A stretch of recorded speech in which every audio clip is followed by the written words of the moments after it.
Sasa wewe nitakumisi. Unanimisi wewe? Wewe unanipenda? Wewe unampenda babako? Nakupenda. Siku nikifa mwanangu utalia na kwambia nakusaga meno. Tena sio kusaga na utayakoboa. Sindikize mpaka stage. Mama mimi ndo mambo yasi. Mimi tunajua mimi sipendagi kuzurura barabarani. Mimi naishi hapa mama, naenda kupika mje na nini. Linda nyumba vizuri. Sawa. Linda nyumba vizuri, kana wapangaji vizuri, jeuri sitaki. Hapo miezi yangu hii, mimi unajua bibi yako nimemisi. Mwanangu. Msalimie bibi na babu. Haya mwanangu. Haya. Ubaki salama kipenzi. Haya. Alafu usionasahau kuongea na ule boda boda. Sawa. Mwambie unajua mahesabu saa nyingine anataka ya uongo. Haya mamaki. Haya mwanangu. Nakupenda. My Lord, I wonder.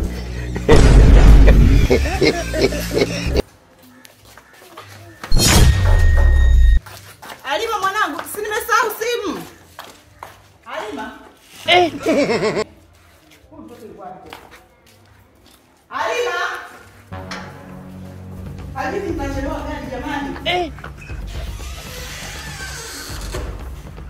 Jesus. Halima, umekuwa jini mwanangu? My Lord, I wonder. Babangu. Baba. Mama. Hebu mtoe huyo mtoto huko. Na? Mtoe binti yangu huko. Hapa watu wote wako huko wewe tu. Mwanangu mlekani hayupo. Mama, kwani una shida na mimi mama? Siwaamini. Mtoe mwanangu. Sasa target yote unakuja kwa moja mama. Sasa majirani wengine wapangaji wenzao wako. Huko wewe tu mtoto wangu ataenda wapi? Mama, hebu mama unanivunjia heshima. Mimi mtu mzima. Alima. Mama, subiri kwanza basi. Subiri mimi niingie. Hadi mama niingie.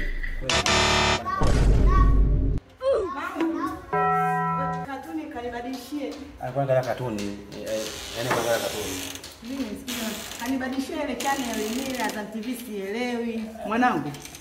Yaani ndio unakataa kunisindikiza stand ili uje ukane au muhuri hapa. Mimi nilikuwa naangalia katuni. Katuni unaangalia kwa huyu baba? Katuni, anapenda katuni. Sikiliza, kama unapenda kama mimi kama mmoja Anapenda katuni mwanao mama. Baba.